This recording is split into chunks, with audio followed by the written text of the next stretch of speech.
వీచినాయి. మేము ఇంకా బాగా కొట్లాడినాం. మేము ఏ ఎన్నికలైనా కూడా మేము ఇట్నే కొట్లాడుతున్నాం. మాకు మంచి రిజల్ట్స్ వస్తున్నాయి. పోయినసారి గిన్నే సీట్లు వచ్చినాయి బాబు. మాకు 737 పైచీలకు మాకు సీట్లు వస్తే ఇష్టానుసారంగా మొత్తం అందరినీ కొనుక్కొని పోయి అప్పుడు మీకు వచ్చిన సీట్లు 114. మరి ఇప్పుడు వచ్చినాయి ఎన్ని కేటీఆర్? మీకు వచ్చినాయి 114లో 14 వస్తే మీరు మంచి పెర్ఫార్మెన్స్ చూపించినట్ట. ఎవరికి చెప్తారు ఈ కథలన్నీ?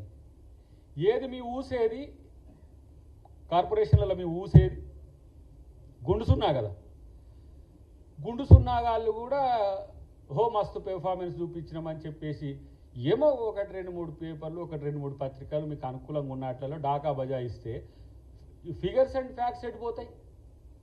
అంటే మాకు నోరుంది కాబట్టి మేము చెప్తే కొంతమంది ఏదో దాన్ని వార్త రాస్తారు, లేకపోతే మన పత్రికలో మన టీవీలో మన సొంతం ఉన్నాయి కాబట్టి చేస్తే దీంట్లో ప్రచారం చేస్తే పోద్దంటే ఫ్యాక్ట్స్ ఎడిపోతాయి.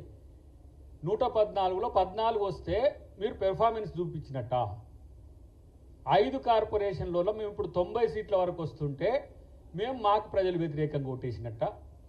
క్షేత్రంలో ఓడిపోయిన వార్డు మెంబర్లను కూడా కొనుక్కున్నారు. మీరు గెలిచిన వార్డు మెంబర్లను తీసుకుంటారు. ఎవరైనా మున్సిపాలిటీలైనా లేకపోతే సర్పంచ్ ఎన్నికలైనా కొంచెం పలుకుబడి ఉండే నాయకులను తీసుకుంటారు. కానీ ఓడిపోయిన వాళ్ళని కూడా తీసుకున్న చరిత్ర బీఆర్ఎస్ పార్టీది. అయినా సరే మళ్ళీ మిమ్మల్ని 2023 ఎన్నికల్లో బండకేసి బాధింది గుర్తుండే. ఇప్పుడు ఓడిపోయింది కూడా అంగీకరించలేక మాకు మంచి సీట్లు వచ్చినాయి. మున్సిపల్ డివిజన్లలో కార్పొరేషన్ డివిజన్లో మీ వాటా ఏందో ఒకసారి సరి చూసుకోండి. కాబట్టి ఇవన్నీ కూడా కేవలం వాళ్ళ యొక్క ఉనికిని చాటుకోవడానికి. మాకు ఎక్స్ అఫిషియో సభ్యులకి ఏదో ఆ విధి విధానాలు తెలియదు అన్నట్టు ఈయన మాట్లాడుతుండే ఎవరు మనోడు కేటీఆర్. ఇక నువ్వు చెప్పాలి ఈ దొంగతనం చేసడానికి చేసి ఎక్స్ అఫిషియో దాన్ని మీరు గతంలో ఏం చేసిండ్రు, ఎన్ని రకాల మతలబులు చేసిండ్రు, ఎక్కడున్న వాళ్ళని గుంజుకుపోయారు నాకు తెలియదు. 2020 ఎన్నికల తర్వాత అప్పుడు 88 సీట్లు వచ్చినాయి ఆయనకు. ఎవరికి? కేసీఆర్ గారికి. ఇలా ఏ తరహా నుంచి మున్సిపల్ ఎన్నికలు జరిగినాయి, ఎంత ఊపు మీద మీరు జరిగినప్పుడు కూడా భయంతో మొత్తం కాంగ్రెస్ పార్టీ కాదు ఇతర పార్టీలు ఎవరు ఎక్కడ ఉపయోగపడితే వాళ్ళని తీసుకున్న పరిస్థితి ఇలా కల్పించినా కూడా మనకి ఇక అదే తెలిసి రావట్లే. ఎన్నిసార్లు జైలు పెట్టినా భయపడేది లేరు అంటారు. అసలు నిన్ను జైల్లో ఎవరు పెడతారన్న నాకు అర్థం కాదు. మనోడు రాత్రి ఉన్న కలగానికి ఇలా జైల్లో పెడితే బాగుండు, గా జగన్ లెక్కనో గా చంద్రబాబు లెక్కనో ఏమన్నా అయితట్టుంది నేను అనిపిస్తుంది. నాకు అర్థం కావట్లే. అట్లా కూడా రేస్లో మీ చెల్లె ముందే ఉందని మా ముఖ్యమంత్రి గారు చెప్పే జైలు ముందు ఫస్ట్ కమ్ ఫస్ట్ సర్వ్ లెక్క సీనియర్ జైలు వాళ్ళకే ముందు ముఖ్యమంత్రి లేకపోతే ఇంకేదో పెద్ద పదవి వస్తుంది. అట్లా కూడా నువ్వు జూనియర్వి అవుతుంది. అటువైపే మీ బాగా కొర్రగా చూస్తుంది. ఇక ఇప్పుడు ఈయన ఎప్పుడు జైలుకు పోతున్నారు నా పరిస్థితి చూడాలి. మీకు జైలుకు పోయే అర్హత ఉంటే కోర్టులు చట్టాలు చూసుకుంటాయి. కానీ ఊరికే నన్ను జైల్లో పెట్టి నన్ను జైల్లో పెట్టి అన్నట్టు ఉన్నది నాకు ఈయన మాట్లాడుతుంటే ప్రతిసారి. నువ్వు వచ్చింది సాక్షిగా వచ్చినావో దాంట్లో అభిప్రాయం చెప్పడానికో వచ్చినావు మొన్నటి దాంట్లో. రేపు దాంట్లో ముద్దాయిగా అవుతావో ప్రైమ్గా అవుతావో అది కేసీఆర్ అవుతాడో కేటీఆర్ ఇప్పుడు మనమేం చెప్పలేదు జాలం. కానీ ప్రతిసారి మమ్మల్ని ఎన్నిసార్లైనా పిలువండి, ఎక్కడికైనా వస్తుంది, ఎన్నిసార్లైనా పిలిస్తే దొంగల్ని పిలుస్తున్నారు. మరి మీరు కూడా దొంగలు అనుకుంటారా ఎట్లా నాకు అర్థం కావట్లేదు. ఒకవైపు ఏమో బండి సంజయ్ కన్ఫ్యూజన్ క్రియేట్ చేస్తాడు, ఒకవైపు ఏమో కేటీఆర్ ఇలా కన్ఫ్యూజన్ క్రియేట్ చేసుకుంటూ తెలంగాణ ప్రజల్ని ఇలా తెలంగాణ ప్రజలు కాంగ్రెస్ పార్టీకి ఎంత పెద్దగా ఎత్తున ఆశీర్వాదం ఇచ్చిండ్రంటే మళ్ళీ 40% ఓట్ షేర్ వచ్చేంత వరకు తెచ్చిండ్రు.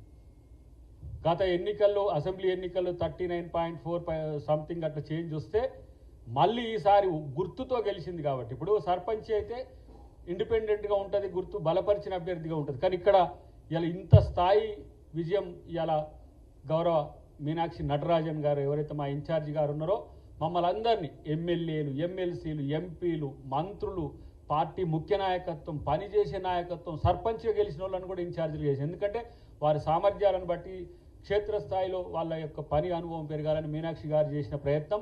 దానికి మా పిసిసి ప్రెసిడెంట్ గారు మహేష్ కుమార్ గౌడ్ గారితో పాటు ఇలా డిప్యూటీ సీఎం గారు ఇవన్నిటిని తయారు చేసి క్యాబినెట్ మొత్తం కూడా కూర్చొని ఏ విధంగా అందరం పనిచేయాలంటే అదంతా కూడా ముఖ్యమంత్రి గారి ఒక ప్రణాళికతోని ఈరోజు ముందుకు పోయిన పరిస్థితి. ఆయన అంటాడు మనోడు కేటీఆర్ పెద్ద పెద్ద నాయకులు చిన్న చిన్న ఎన్నికలకు తిరిగితే బాగుండదు, క్షేత్రస్థాయిలో ఎక్కడో అక్కడ తిరిగారు. మరి కేసీఆర్ తిరిగినప్పుడు ఎటు పోయింది? కేసీఆర్ మూలకు పడ్డాడు చేయబట్టి రాలేకపోయింది చేయబట్టి సమర్థన కోసం తప్పితే ఇలా రేవంత్ రెడ్డి గారు అంతా తానే అందుకని అన్నాడు నేనే రాజు నేనే మంత్రిని అని. అవును, మీలాగా రాజులం అనుకునే మనస్తత్వం కాదు, మేము రాజులం, మాకు సబార్డినేట్. తను అనుకున్నప్పుడు తను నాయకునిగా ఉంటున్నాడు, తను అనుకున్నప్పుడు తన కార్యకర్తకు కూడా మారుతున్నాడు.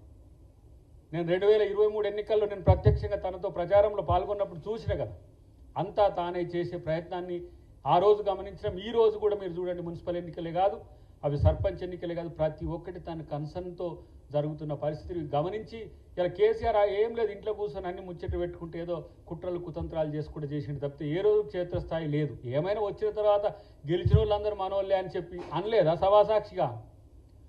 వాళ్ళు వస్తా అంటురా మేము వద్దంటామా అన్నాడు. మరి అలా ఈయన 10 మంది ఏది బీఆర్ఎస్ వాళ్ళు కాంగ్రెస్కి వచ్చిన దగ్గర మళ్ళా ఎన్నికలు జరుపుకోమని అంటుండు మనోడు కేటీఆర్. ఇన్ని ఎన్నికల్లో కూడా ఓడిపోతుంది, ఇక దాంట్లో కూడా ఓడిపోవాలని ఉంటే ఏమో కానీ మరి దాంట్లో నీకాయ కూడా వచ్చింది కదా మరి కొంతమంది, దానికేం చెప్తావు? మేము కాదు కాంగ్రెస్ కాదు బీఆర్ఎస్ అని చెప్పి వచ్చింది కదా, దానికేం చెప్తావు?